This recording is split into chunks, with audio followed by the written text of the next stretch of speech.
मिली, वहाँ के जितने भी बड़े अधिकारी थे उन सबसे मिली।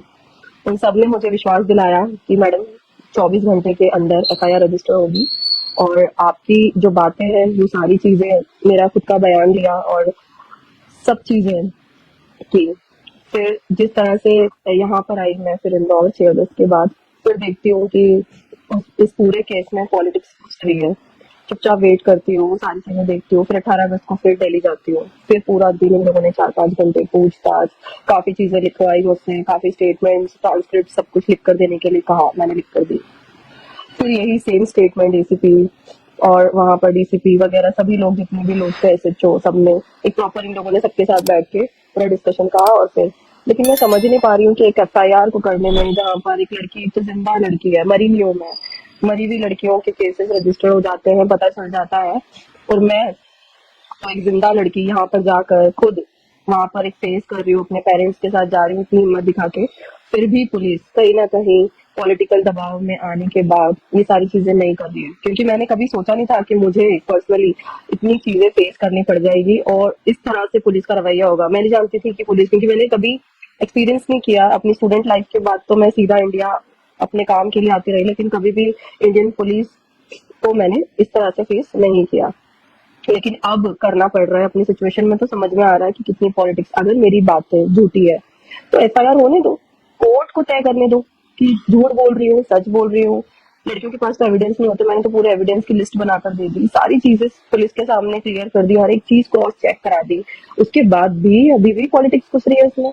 अब आप ये समझ जाइए कि इन लोगों ने, पूरी भीम आर्मी ने, चंद्रशेखर की पार्टी ने, आजाद समाज पार्टी ने पूरी तरह से पूरी कोशिश कर ली कि इस लड़की को डिफेम किया जाए, पूरी तरह से मुझे बीजेपी के एजेंट घोषित करने की कोशिश कर दी। क्योंकि इन लोगों का ना ये पैटर्न है, कोई भी अगर इनके खिलाफ बोलेगा कहीं से भी, क्योंकि मैं तो इन लोगों के साथ रहकर ही देख कर आई हूँ, मुझे पता है इन लोगों का कि किस तरीके से ये लोग काम करते हैं और कहाँ इनको पता है किसको समाज में नीचे गिराना है और किसको किस समाज के बीच में से हटाना है, ये सारी चीजें। अब ये तो थी मेरी कानूनी कार्रवाई, फिर भी मुझे उम्मीद, देश के कानून मेरे सिर पर बैठे बाबा साहब अम्बेडकर की तस्वीर, रोज इनको देखकर उनसे बात करती हूँ, कोशिश करती हूँ कि इस ईमानदारी से इस लड़ाई को लड़ना है, क्योंकि जितने झूठे आरोप मेरे ऊपर लगाए गए थे उसका जवाब मैं अपनी ईमानदारी से दूंगी। इन्होंने मुझ पर राजनीति के आरोप लगाए, अगर राजनीति कहीं ना कहीं इस पूरे केस में घुसी होती तो क्या मुझे इतना संघर्ष करना पड़ता?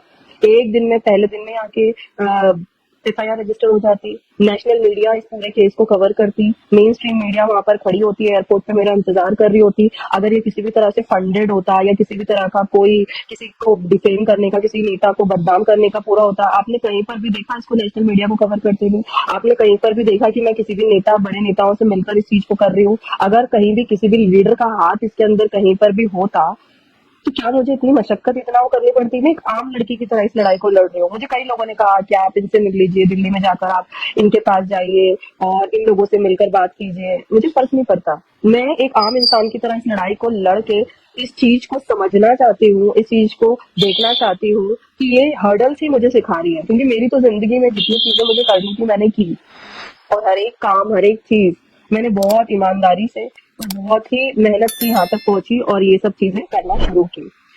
अब अगर कोई इतनी आपकी मेहनत से, क्योंकि इज्जत का डर इज्जतदार व्यक्ति को होता है, बेइज्जत लोग जिनके ऊपर इस तरह के केसेस होते हैं, उस आदमी को कोई फर्क नहीं पड़ता इस केस से। उसके ऊपर वो 2017 से इस तरह की लड़कियों के केस झेलता आ रहा है और उसको उसको पता है कि समाज इतना मूर्ख है।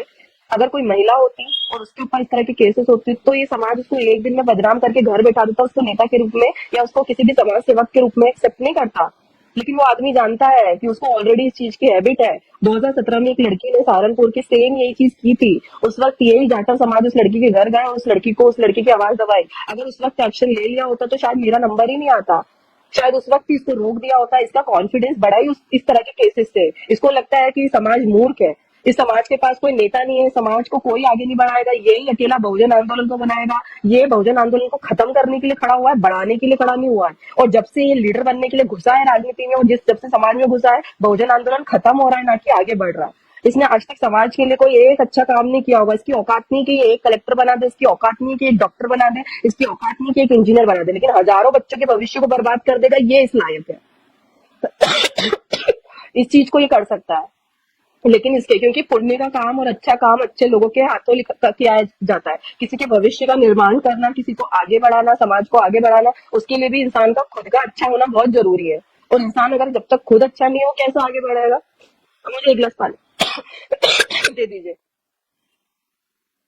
आज ये मेरी पूरी इस लड़ाई में कम से कम इसकी राजनीति का पर्दाफाश होगा और मुझे इस बात का सुकून है। इसको सजा मिलेगी या आगे चलकर इसकी कितनी चीजें समाज के सामने आएंगी वो तो सबको पता है, लेकिन इस पूरे केस के अंदर, इस पूरे केस के माध्यम से, इस पूरे केस के माध्यम से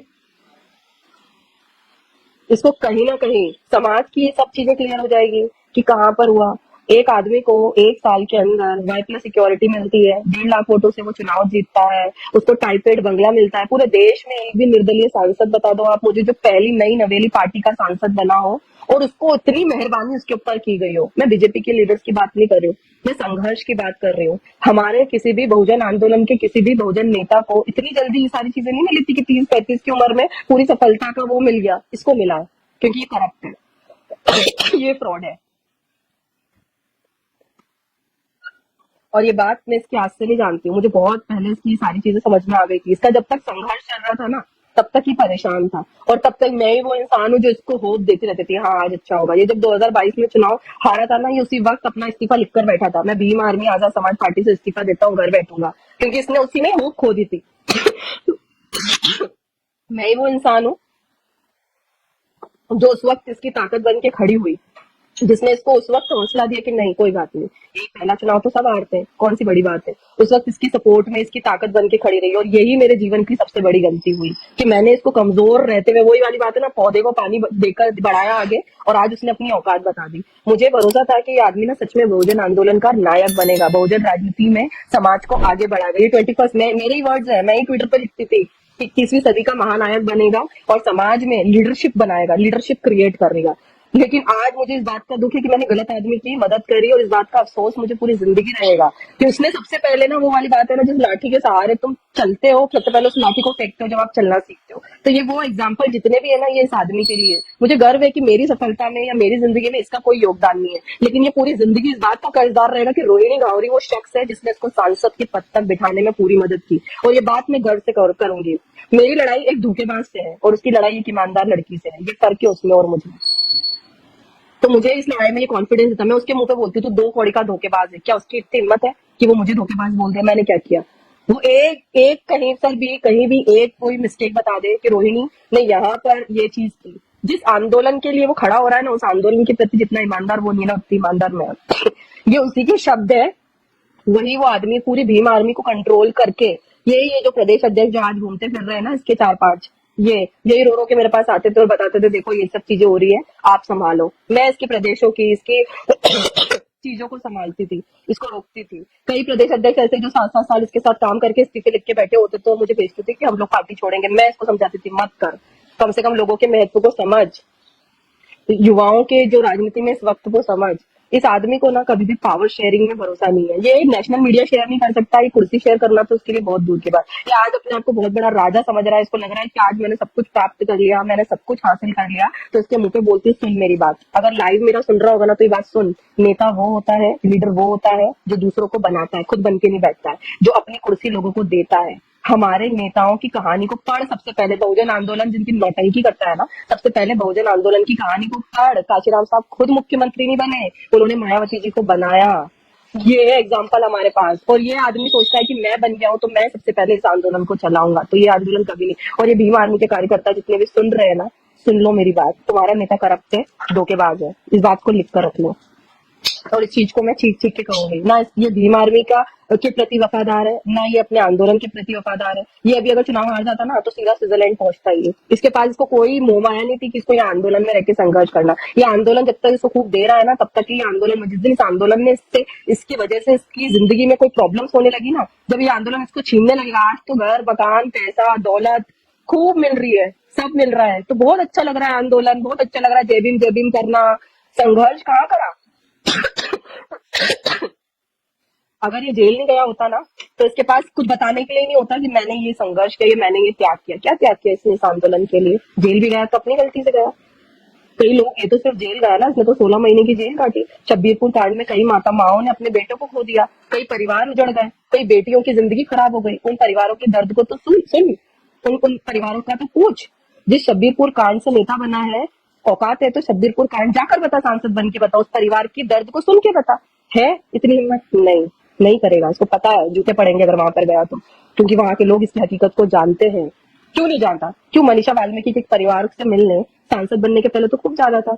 उस परिवार को वहां पर ही सोकर मुझसे वीडियो कॉल करके मुझे दिखा रहा था, देखो मैं तुम्हारे समाज के लिए संघर्ष कर रहा हूँ, देखो मैं वाल्मीकि समाज का कितना बड़ा हितैषी हूँ। यही सब चीजों को तो दिखा दिखाकर इसने मुझे कहीं ना कहीं मेरे दिमाग में ये दिखा दिया कि अरे मैं तो इस समाज को आगे बढ़ाऊंगा। वाल्मीकि समाज, इसने सबसे पहले तो मेरे दिमाग में ये कॉन्सेप्ट डाला था कि हमारे रिश्ते से, हमारी शादी से वाल्मीकि और जाटव एकता बनेगी और बहुजन एकता स्थापित होगी। कहाँ गई है वो एकता? कौन पूछ रहा है अब इसको? कौन पूछ रहा है इसको? क्या वाल्मीकि समाज के लोग इसको पूछ रहे हैं? नहीं।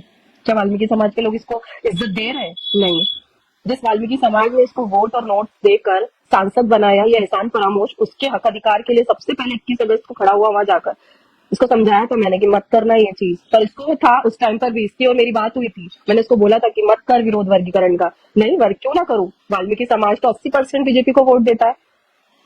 मैं इनकी दुख दर्द और इनकी तकलीफ को क्यों सुनूं? इसके शब्द ही और इसके रिकॉर्डेड ही शब्द जिस दिन बोलेगा ना, रिकॉर्डिंग इसके मुंह पे मारूंगी। झूठ नहीं बोलती हूँ, सच बोलती हूँ, कॉन्फिडेंट होकर बोलती हूँ। उस दिन पता चलेगा उस दिन पता चलेगा लोगों को, ये जो वाल्मीकि समाज के भी कुछ 2-4 इसने जो चमचे खड़े कर रखे हैं ना, ये वाल्मीकि समाज नहीं है। सुन ले मेरी बात, 99% वाल्मीकि समाज इसको गाली बकता है, 99। और ये 1% में भी वो लोग हैं जो भ्रमित है, जिनको नहीं पता है। तो मेरी समाज में तो घुसने की हिम्मत मत कर लेना, इसके मुंह पे बोलती हूँ मैं, पहली चीज। दूसरी चीज, वर्गीकरण का विरोध करके इसने दिखा दिया कि ये पूरे वंचित समाज का दुश्मन है। इसने कहा, बहन जी ने, इसके ये तर्क था उस टाइम पर कि बहन जी ने कॉल दे दी 21 अगस्त की, अगर मैं वहां पर खड़ा नहीं हुआ तो पूरा जाटव समाज बसपा में चला जाएगा, तो मेरी तो राजनीति खत्म हो जाएगी, मेरा वोट बैंक की जाटव समाज खड़ा हो रहा है वो खत्म हो जाएगा। ये घटिया तर्क दिया था और आज देख लो इसका नतीजा। इसको वंचित समाज की, इसको वाल्मीकि समाज की कोई चिंता नहीं थी, इसको वोटर्स की चिंता थी, क्योंकि ये सिर्फ नेतागिरी के चक्कर में सिर्फ ये देखता है कि मेरा ये वोटर, मेरा वो वोटर, बस। कहीं पर भी अगर कोई घटना हो जाएगी, अगर उसमें मुस्लिम अपराधी है ना, तो इसने आज तक किसी मुस्लिम के खिलाफ कोई आंदोलन खड़ा नहीं करा। क्यों? क्योंकि ये मुस्लिमों की राजनीति को खड़ा, मैं वहां पर उनको भी वोट बैंक के लिए खड़ा कर देता। तो मैं ये भी बोल दूं, ये मुस्लिमों का हितैषी भी नहीं है। जो मुसलमान मुझे सुन रहे हो वो भी इस चीज को नोट कर ले। अगर मुसलमानों का हितैषी होता तो वक्फ बोर्ड बिल की लड़ाई के लिए जंतर मंतर पे खड़ा हो जाता, जाके करता उनके लिए। तो उस टाइम पे 15 दिन के लिए अमेरिका निकल गया, क्योंकि यहाँ इंडिया में होता तो मुसलमान सवाल जवाब करते। तो सोचा कि जब मामला ठंडा हो जाएगा, जब मैं वापस आ जाऊंगा। इसके दिमाग और इसके गेम को ना मैं यहाँ बैठकर समझती हूँ, मुझे पता है कब क्या करने वाला है। अभी भी कौन करा रहा है इसके प्रबुद्ध जन सम्मेलन? कौन है उसके पीछे? कौन फंडिंग कर रहे समाज को? बताना कौन तेरे लिए इतने भाई दलितों के इतने बड़े लाइफ फर्स्ट क्लास उसमें तो कभी नहीं हुए आंदोलन या कोई भी कार्यक्रम, जनसभा। ये कौन करके तेरा 5-5 लाख के 5-5, 10-10 लाख के हॉल कौन बुक कर रहा है? बताना। समाज तो इतना गरीब है, अगर इस समाज के पास एक दिन के लिए 10-10, 20-20 लाख खर्च करने का पैसा है, तो मैं समाज को भी हाथ जोड़ के बोलूंगी अपने बच्चों की शिक्षा में लगा दो पैसा। अगर ये ड्रामेबाजी में, हम तो दरी बिछा के या धर्मशालाओं में आंदोलन करने वाले दलित समाज के लोग हैं, तो ये आज इनको इतने बड़े बड़े हॉल्स और इतनी क्लास 1 ये फैसिलिटीज कैसे मिल रही है? फैसिलिटीज कौन दे रहा है? कौन प्रोवाइड कर रहा है? बोलना, बता समाज को। ये आदमी इतना मूर्ख बनाता है समाज को। अपनी माँ को, अपने गरीब घर को, छुटमिलपुर को 10 बार दिखा देगा, ब्लॉगिंग कराएगा, गरीबी दिखाएगा। अपना टाइपेड बंगला क्यों नहीं दिखाता समाज को? क्यों छुपा के रखा है? दिखाना, बुलाना अपने समाज के कार्यकर्ताओं को। चोरी की चीजें नहीं दिखानी है ना। सोच रहा है कि नहीं समाज को मूर्ख कैसे बनाएगा? दिखाना अपनी टॉप लेवल की लाइफ दिखाना कि मेरे घर में 10-15 नौकर चाकर है, मेरे घर में इतना लग्जरी लाइफ में मैं जी रहा हूँ। क्यों नहीं दिखाता? क्योंकि गरीबी दिखा के तो मूर्ख बनाएगा। दलितों को मूर्ख बनाना तो इतना आसान है। कितनी चीजें बताओ मैं, कितनी चीजें। और कुछ लोग बोल रहे हैं कि इस रोहिणी को इसने नेता नहीं बनाया। इसकी औकात क्या मेरे को नेता बना देगा? ये वो विनय रतन इसके साथ में घूमता, उसको विधायक बना दे। मैं चैलेंज देती हूँ, उसको बना दे विधायक। जो उसका संघर्ष का साथी, जो उसके साथ इतना 2014-15 से या बचपन से इसके साथ रह रहा है, उसके साथ नेशनल मीडिया तो शेयर करता नहीं है। ये भीम आर्मी का राष्ट्रीय अध्यक्ष दिखावे के लिए बना रखा। भीम आर्मी के पेज पे उसके पोस्ट तो डालते नहीं है। कभी आज तक अखिलेश यादव से या तमिलनाडु या फिर तेलंगाना के मुख्यमंत्री से जहां भी गया, किसी भी मंत्री से या किसी भी बड़े पर्सनैलिटी क्यों नहीं लेकर आ गया विनय भाई को? क्यों नहीं लेकर जाता? ये सवाल तो मैं उसके पास उस टाइम पे भी करती थी इससे कि तुम अकेले जाते हो तो उस टाइम पे इनको भी लेके जाया करो। तो ये बोलता था वो उस लायक नहीं है, वो सिर्फ कार्यकर्ताओं में घूमे। उसको तो अपने साथ के रहने वाले लोगों के ऊपर भरोसा नहीं है और वो उनको कुछ नहीं बना सकता। तो आपको लगता है कि वो मुझे कुछ बना देता? और ये व्यक्ति जो खुद एक्सीडेंटल नेता है, जो चीटिंग से सांसद बन गया, ये मुझे कुछ बना देगा? और अगर ये संघर्ष से सांसद बना है, अपनी मेहनत से सांसद बना है, तो सांसद बनने के बाद इसका डाउनफॉल क्यों स्टार्ट हो गया? क्यों प्रकृति के द्वारा इसका पूरा डाउनफॉल हो रहा है? सांसद बनने के बाद 3 राज्यों में चुनाव हुए, हरियाणा में, दिल्ली में, महाराष्ट्र में। हर जगह इसकी पार्टी की जमानत जब्त हुई। दिल्ली में पूरी सीटों पे जितने भी चुनाव लड़े उसका कुल मिला के वोट परसेंटेज और वोट आए 10,000, जिसमें 5 लाख से ज्यादा तो वाल्मीकि समाज के लोग हैं। जाटा समाज को जोड़ लोगे तो 10 लाख वोटर है। तो 10 लाख वोट में से भी अगर 10,000 वोट इसको सांसद बनने के बाद मिल रहे हैं तो कहाँ से ये नेता? कौन मानता है इसको नेता? इसकी खुद की जाति के लोग इसको मानते हैं क्या नेता? क्योंकि कहीं ना कहीं सच्चाई इंसान के सामने आती है। दूसरे को खत्म करने खड़ा हुआ व्यक्ति सबसे पहले खत्म होता है। इसकी जिंदगी का सपना था बहन जी को खत्म करना और बसपा को खत्म करना। मुझे ये सारी कहानियां बताता था कि बसपा खत्म होगी ना तो सारे सारे चमार वोट मेरे पास आएंगे और मैं बनूंगा मुख्यमंत्री। तो जो दूसरे को खत्म करने के लिए राजनीति में आया वो सबसे पहले खत्म होगा। बहन जी तो 4 बार की मुख्यमंत्री बनी, इसकी तो 1 बार में ही औकात पता चल गई सांसद बनने के बाद। ये तो सांसद बनने के बाद ही खत्म हो गया। अब लड़के बता कोई चुनाव, एक विधायक बनाकर बता दे कहीं से भी। अगर ये सांसद बनने के बाद बहुत बड़ा कोई करिश्मा हो गया होता, बहुत बड़ी चमक हो गई होती। ये मेरा मामला तो अभी जून के बाद से आया है और मैं ये करती भी नहीं। मुझे तो इसके इसके चीजों में कोई इन्वॉल्वमेंट ही नहीं चाहिए था। मेरे को तो इसके नाम से भी नफरत है। 2 महीने पहले तक भी कुछ ना कुछ चीजें अलग थी। कहीं ना कहीं मेरे अंदर ना 8% इसको लेकर अंदर थी। कहीं ना कहीं मैं इसका बुरा नहीं है, लेकिन जब इसने डिफेमेशन का केस करके इसकी जो लेटर्स की पूरी वो चीजें देखी ना, मैंने इसकी औकात देख ली कि मैं कितने घटिया आदमी के कॉन्टेक्ट में थी। मतलब इस आदमी की नीचता का मुझे ना अंदाजा पता चल गया और उसके बाद मैं इतनी आक्रामक हुई हूँ कि अब मैं इसको नहीं छोड़ूंगी। अब मैं इसको जेल जरूर भेजूंगी, चाहे ये दुनिया की कोई भी शक्ति लेकर आ जाए। मेरे पास है मेरी ईमानदारी और सच्चाई की शक्ति। और इसको पता है कि एफआईआर होने के बाद बहुत बड़ा नुकसान होगा, इसलिए एफआईआर ही नहीं होने दे रहा है। ये बीजेपी के सारे बड़े लीडर्स के घर जा रहा है, घुटने टेक रहा है। इसको पता है एफआईआर हो जाएगी ना तो इसकी सारी सच्चाई समाज के सामने आ जाएगी और समाज के लोग मेरे साथ आकर खड़े हो जाएंगे और उसकी राजनीति खत्म हो जाएगी। तो इसकी पूरी की पूरी वहीं पर, क्योंकि भाई ये तो करोड़ों रुपए लुटा सकता है। इसके घर में आज की तारीख में करोड़ों रुपए होंगे, ये नोटों के बैग ट्रांसफर कर देगा। मैं कहाँ से लाऊं इतना पैसा? मैं कैसे लड़ू? मैं तो अपनी समाज के साथ से अपनी ईमानदारी से लड़ने की लड़ रही हूँ और अपनी सच्चाई। और इसको एक बात बहुत अच्छे से पता है कि रोहिणी के पास सबसे बड़ी शक्ति है, वो है उसकी ईमानदारी और सच्चाई की शक्ति। बस मैं नहीं कर सकती पैसा, मेरे पास इतना फ्री का पैसा नहीं। मैं 10,000 रुपए खर्च नहीं करना पसंद करती ऐसी फालतू की चीजों में। मैंने ईमानदारी से अपने खून पैसे की, इसने 10,000 रुपए नहीं कमाए कभी। ये जब कमाता ना 8 घंटे की नौकरी करता है, इसको पता चलता महत्व क्या होता है पैसों का। जो ये इसकी अय्याशी है ना, ये समाज की देन है। समाज के पैसों पे पल रहा है ये और इसका पूरा खानदान। कितनों की नौकरी है इसके घर में? कौन कमा रहा है इसके घर में? कहाँ से आ रहा है पैसा? कहाँ से आ रही लग्जरी? 20-20 हजार की टी शर्टें पहन रहा है, कौन दे रहा पैसा? 1,58,000 तो इसकी सांसद बनने के बाद सैलरी है और उस सैलरी में से इसके पास 4-4 फॉर्च्यूनर खरीदने की औकात हो गई इसकी सांसद बनने के बाद। कैसे? ये बात समाज को दिखानी पड़ेगी, समाज को बतानी पड़ेगी। मेरा जीवन में इसने सबसे बड़ा ये जो तकलीफ, दर्द और ये जो होना था हो गया। कम से कम मैं अपनी समाज को तो बचा लूं। इसको जितना करना था, इसको जितनी नीचता दिखानी थी, इसने दिखा दी। अब अगर सच में इतना ही बहुत बड़ा तू नेता है तो लड़का मेरे सामने आमने सामने आके। मैं तो लड़कियों की चैलेंज दे रही हूँ, चल लड़ मुझसे, है ताकत तो। ये मुझे यही इस लेवल पर देखना चाहता था। इसकी औकात ही यही चाहता था कि जो स्विट्जरलैंड में रहकर अपनी इतनी बात रखती है ये मुझे ना डाउन पे लेकर आना चाहता था, क्योंकि किसी को बनाने की तो इसकी औकात नहीं है। ये अपने सगे भाइयों को तो कभी कुछ बना नहीं पाया, ये अपने घर के किसी बच्चे को तो कुछ बना नहीं सकता है, ये समाज के बच्चे को क्या बनाएगा? ये मुझे क्या देगा? गला काफी ज्यादा खराब है लेकिन तकलीफ है, बोल रही हूँ, सच समाज को बता रही हूँ कि अब भी वक्त है, समझ जाओ। इस बहरूपे के चेहरे को समझ लो। इसको कोई बहुजन आंदोलन से, इसको समाज से, इसको समाज की बहन बेटियों की इज्जत से कोई मतलब नहीं है, किसी से मतलब नहीं है। इस समाज ने इसको ना समाज की बहन बेटियों की इज्जत की रक्षा के लिए खड़ा किया था और इसके एग्जाम्पल देख लो। मैं किसके समाज की बेटी हूँ? मैं बहुजन समाज की बेटी हूँ ना। अगर ये इतना ही बड़ा बहुत बड़ा लीडर और ये, क्या आप इस तरह की गलती की उम्मीद कभी बाबा साहब अम्बेडकर से, काशीराम साहब से, दीनाबाला वाल्मीकि जी से, इस तरह के लीडर से कर सकते थे? क्या इनके ऊपर कभी इस तरह के लांछन आरोप लगे हमारे महापुरुषों पे? अगर इस व्यक्ति पे लग रहे हैं और इसका साक्ष्य मैं खुद देने के लिए तैयार हूँ, आपको क्या लगता है बहुजन आंदोलन चलाएगा? इसका सपना था एक बार सांसद बनने का। ये मेरे को बोलता था मुझे बस एक बार सांसद बनना है रोहिणी, पूरी लाइफ पता है पेंशन मिलती है। तो जिस आदमी को अपनी जिंदगी के आगे की पेंशन की चिंता है वो समाज के लोगों को लीडर बनाएगा, ये समाज कैसे इस बात पे भरोसा कर सकता है? बसपा को खत्म करने के लिए, बहुजन आंदोलन को खत्म करने के लिए इस दलाल को खड़ा किया है। बस इसकी कहानी सिर्फ 4-4, 5-5 हजार वोट काटने की है। ये एक लीडर नहीं खड़ा कर सकता है, एक लीडर कहीं से किसी भी तरीके से। इसका एक भी प्रदेश अध्यक्ष चुनाव क्यों नहीं लड़ता? कभी देखा है दिल्ली का या फिर राजस्थान का, मध्य प्रदेश का, हरियाणा का कोई एक प्रदेश अध्यक्ष को चुनाव? क्यों? मैं तो इन सबसे बात करती थी ना, मुझे तो एक एक चीज बताते थे। उनको पता है 5,000 वोट नहीं आएंगे और अपना नाम फिर लगेगा, अरे एक प्रदेश अध्यक्ष होकर हार गया। तो कार्यकर्ताओं को मूर्ख बनाओ, समाज के लोगों को मूर्ख बनाओ। कार्यकर्ता पैसा भी देगा, वोट की खरीदी भी होगी, कैंडिडेट खड़े करके बीजेपी को भी मजबूत कर देंगे, चारों तरफ से पैसे पैसा। बस बेरोजगारों की, अनपढ़ों की फौज तैयार कर रही है और बोल रहा है बहुत बड़ा बहुजन मूवमेंट चलाएगा। कितने प्रोफेसर, डॉक्टर, इंजीनियर इसकी पार्टी में खड़े। अब ये दिल्ली के प्रोफेसरों ने कांग्रेस ज्वाइन कर ली, इसकी पार्टी ज्वाइन क्यों नहीं करी? तो बहुत बड़ा नेता है ना ये, बहुत बड़ा एक विजन लेके चल रहा है। इसके पूरे सर्कल में सबसे आसपास के लोगों में सबसे ज्यादा पढ़ी लिखी एजुकेटेड लड़की मैं ही थी। बाकी आप देख लो 4-5 जिनके साथ रहता है वो कितने पढ़े लिखे और कौन कितने महान लोग हैं जो इसको देते हैं। उनको ये खुद पता था ये सब तो मेरे गुलाम है। तो भैया जिसको जय जय भीम और इसको जिंदाबाद बोलने वाले लोगों के बीच में रहने वाला, वो वाली कहावत है ना, अंधों के अंधा राजा, अंधा, वो वाली एक कहावत है, वो मेरे दिमाग से निकल रही है। वो ये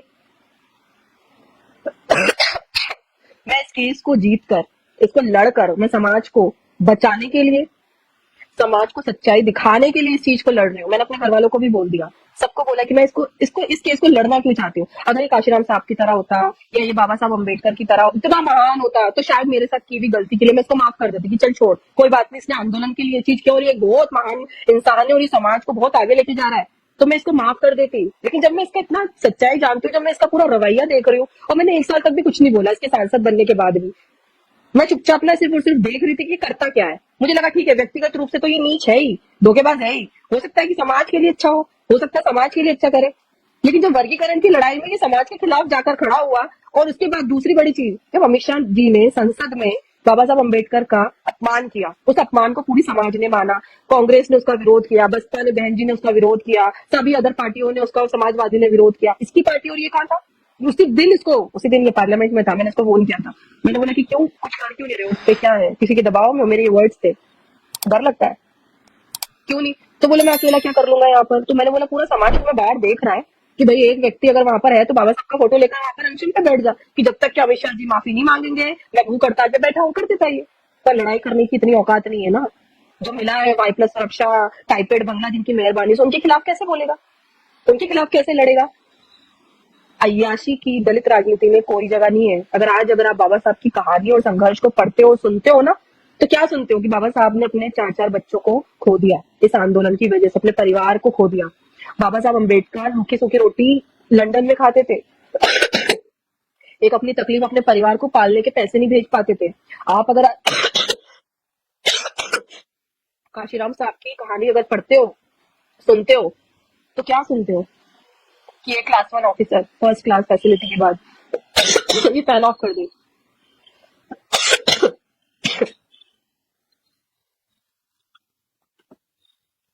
काशीराम साहब ने साइकिल से घर घर पहुंचकर समाज के संघर्ष को देखा, समाज को ईमानदारी से इस आंदोलन में, बहुजन राजनीति में, बहुजन आंदोलन में जोड़ा।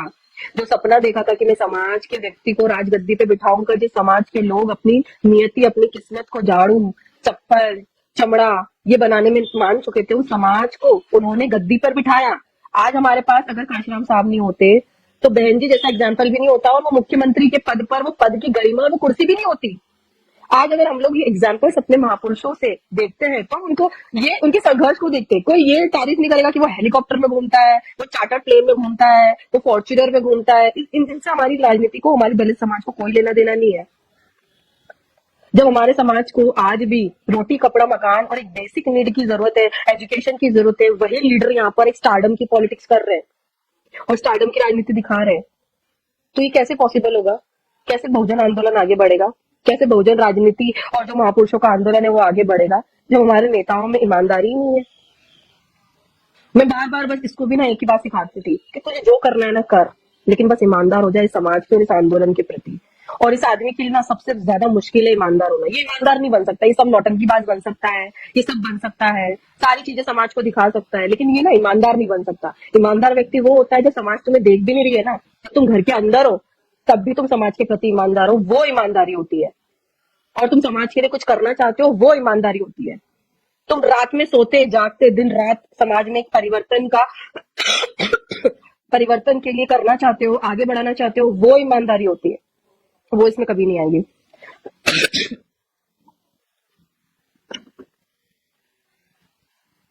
मैंने आज अपनी सारी चीजें बताई आप लोगों को, काफी इसका सच बताया, काफी चीजें दिखाई कि क्या एक्चुअल में चल रहा है। अब तो समझ जाओ कि बीजेपी का एजेंट ये है, मैं नहीं। अगर मैं बीजेपी की एजेंट होती तो आज 3 महीने मुझे सिर्फ और सिर्फ इसकी एफआईआर कराने में नहीं लगता।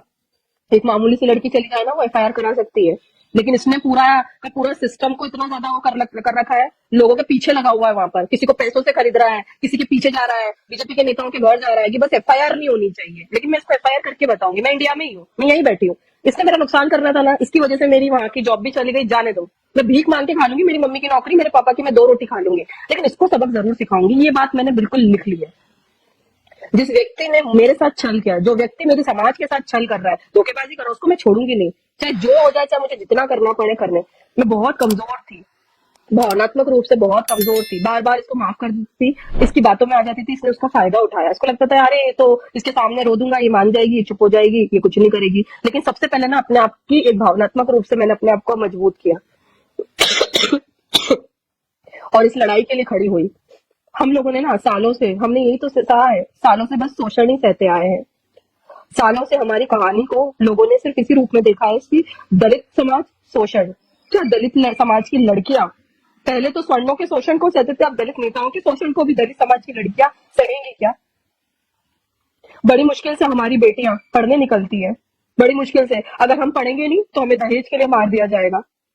अगर हमारी शादी, अगर हम अनपढ़ रहेंगे तो पूरी जिंदगी हम अपमानित जीवन जिएंगे। और पढ़ने निकलते हैं, कुछ बनने निकलते हैं तो ऐसे घटिया लोगों के शिकार बन जाते हैं। इसने ना सिर्फ और सिर्फ एक ही चीज से मुझे इतना इन्वॉल्व रखा, और वो था बहुजन आंदोलन। और उसमें इसको अब मैं काम नहीं करने दूंगी, ये मैंने ठानी है, क्योंकि इसने बहुजन आंदोलन के नाम पर ही मेरी जिंदगी के साथ खेला है। वरना इसकी इतनी औकात नहीं थी, इसके अंदर ऐसा कुछ नहीं था जिसको मैं देखकर पसंद करती। मैं कोई गांव में रहने वाली लड़की नहीं थी, मैं स्विट्जरलैंड में एक वेल एजुकेटेड पीएचडी करने वाली लड़की थी। इसके जैसों की तो वहां पर कोई वैल्यू भी नहीं है जहां पर मैं रही हूँ।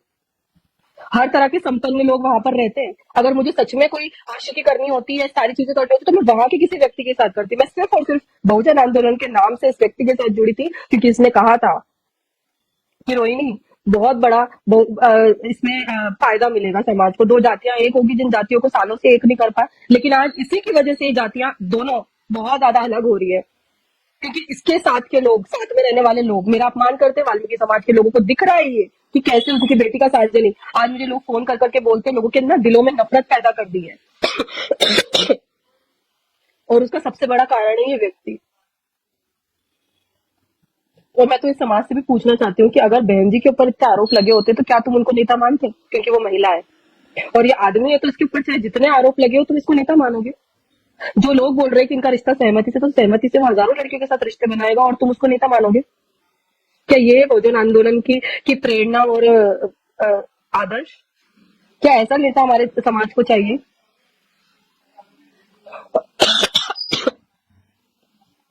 राजनीति के तौर पर नैतिकता की बात है, समाज में छल कपट की बात है। इसका ये सबसे बड़ा ना, इसकी विफलता का और इसके कलंक का सबसे बड़ा एग्जाम्पल हूं मैं। इसको ये सब चीजें नहीं करनी चाहिए थी। अगर ये इतना ही आंदोलन के प्रति वफादार होता तो दुनिया की कितनी अप्सराएं आ जाए इसके आसपास, क्यों भटका? ये क्यों नहीं पूछते समाज के लोग? मुझे तो इसकी जरूरत नहीं थी। मेरी स्विट्जरलैंड की लाइफ में इसने कोई मदद नहीं करी, मुझे क्या फर्क पड़ता कि यहाँ पर क्या कर रहा है? इसको मेरी जरूरत थी, ये संघर्ष कर रहा था, ये पैसों से उस वक्त मुझे गरीबी दिखाता था, ये उस वक्त अपना संघर्ष दिखाता था अपने आप को। तो इसने मुझे ऐसा बता रखा था कि इसको, मुझे ऐसा लगता था कि एक बच्चे को पाल रही हूँ मैं।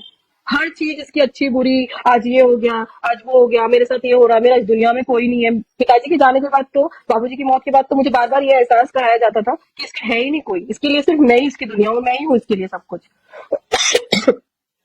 मुझे इतना ज्यादा इसने इस ट्रैप में ले लिया था। और इसके ऐसे हजारों मैसेजेस, मैंने पुलिस वालों को भी इसके सारे मैसेजेस की हरकतें दिखाई, तो वो भी बोल रहे हैं कि कैसे एक लड़की को, और वो आपस में भी जब बात कर रहे हैं ना, एक दूसरे को एक्सप्लेन कर रहे हैं, तो वो लोग खुद ही दिखा रहे हैं कि कैसे क्या होता है। और उन्होंने भी मुझे इस बात के लिए तो बोला कि तुम्हें लड़ना चाहिए रोहिणी, तुम लड़ो। वो इंसानी तौर पर, व्यक्तिगत तौर पर उस तरीके से तो मेरे साथ है, लेकिन कहीं ना कहीं उन लोगों के ऊपर भी कहीं ना कहीं बहुत बड़ा दबाव आ रहा है, जिसकी वजह से एफआईआर नहीं हो रही है, वरना इतने दिन नहीं लगते। लेकिन अब मैंने 3-4 दिन बाद एक और चीज सोची है, जिसको मैं आज घोषणा के रूप में करना नहीं चाहती हूँ, लेकिन मैं सिर्फ बताऊंगी अंदाजा कि अगर नहीं हुई ना, तो फिर मैं वही चीज करके बताऊंगी जिस चीज का सबको डर है, जो चीज लोग नहीं चाहते कि ऐसी हो। मैं इसके घर के बाहर बैठूंगी वहां पर और वही जहर खाऊंगी और वही मरूंगी, क्योंकि इसी घटिया आदमी ने मेरी जिंदगी बर्बाद की है ना। तो ये जितने भी समाज के लोग हैं ना, मेरी लाश लेने आना उस वक्त। और ये दिल्ली पुलिस जो लोग अभी कुछ काम नहीं कर रहे ना, उस वक्त इनको बोलूंगी मैं अपनी मेरी लाश लेने आना। ये मैं चैलेंज देती हूँ इन लोगों को, क्योंकि काफी हद तक मैं डिमोटिवेट हो चुकी हूँ इस लड़ाई में, और मैं अब लड़कर समाज को दिखाना चाहते हो कि हर लड़की को पैसों से खरीदा नहीं जा सकता। हमारी इज्जत सम्मान को ये 2 कौड़ी के लोग पैसों से नहीं खरीद सकते। ये सिर्फ और सिर्फ आत्मसम्मान की लड़ाई है, और आत्मसम्मान की लड़ाई बाबा साहब अम्बेडकर ने भी उस वक्त लड़ी है। आत्मसम्मान की लड़ाई ही हमारे सारे महापुरुष लड़ते आए हैं, और मैं भी मैं मेरे आत्मसम्मान की लड़ाई लड़ रही हूँ, और उसका सौदा कभी भी किसी भी तरीके से नहीं हो सकता है। इस आत्मसम्मान की लड़ाई को खत्म करने का सिर्फ एक ही तरीका होगा, और वो है मेरी मौत। उसके अलावा ये खत्म नहीं हो सकती। ये सब कुछ मैं समाज के सामने बताना चाहती हूँ। काफी बीमार हूँ कुछ दिनों से, आप मेरे चेहरे पे देख रहे होंगे। ठीक लग रहा है, घर पे हूँ, वहां तो और परेशान की चीजें थी, लेकिन अब कुछ दिन और यहीं पर हूँ। और जब तक एफआईआर नहीं होती, जब तक कि इस आदमी को इसके किए की सजा नहीं मिलती, मैं इंडिया से वापस नहीं जाऊंगी। मैं यहीं रहूंगी, मैं लड़ूंगी, मैं समाज को इसकी सच्चाई बताऊंगी। मुझे गली गली जाना पड़ा, मैं लोगों को बताऊंगी जो मैंने अब ठानी है। मुझे ना सबसे ज्यादा, मैं एक और चीज बोलती हूँ कि मुझे ना बहुत ज्यादा नुकसान इस बात का भी हुआ है कि मैं वाल्मीकि समाज की बेटी हूँ। काश मैं जाटव समाज की बेटी होती, क्योंकि जाटव समाज की होती ना तो ये लोग मेरे ना साथ खड़े होते, मेरा विरोध नहीं कर रहे होते।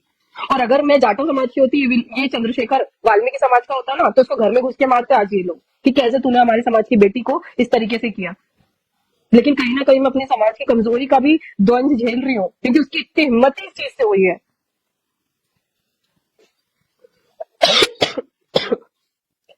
ठीक है, आप सबने मुझे सुना, मैंने काफी चीजें आपके सामने रखी। नेक्स्ट वीक मैं फिर से लाइव आऊंगी, अपनी बात रखूंगी और अपनी सच्चाई बताऊंगी, और सच बताती रहूंगी। सच को कभी भी कोई दबा नहीं सकता, सच को कभी कोई खरीद नहीं सकता, और एक ईमानदार इंसान को कभी कोई खरीद नहीं सकता। ईमानदार इंसान की वो ताकत होती है। बाबा साहब अम्बेडकर को ना अंग्रेज खरीद पाए थे, ना यहाँ के स्वर्ण खरीद पाए थे। उनको जो लड़ाई लड़नी थी उन्होंने लड़ी। काशीराम साहब को जहाँ पर कोई नहीं खरीद पाया, बहन जी को कोई नहीं खरीद सकता। हमारे महापुरुषों की कहानी को हमने देखा और उनसे सीखा है। रोहिणी खौरे को कोई नहीं खरीद सकता। पैसों का कोई महत्व नहीं, लालच की कोई जगह नहीं है। 2 रोटी खानी है, मैं कैसे भी खा के जिंदगी जी लूंगी। मेरी जिंदगी में कोई महत्वाकांक्षा नहीं है, ना मेरा कोई ड्रीम हाउस, ड्रीम कार, ये सारे सपने मैं नहीं देखती।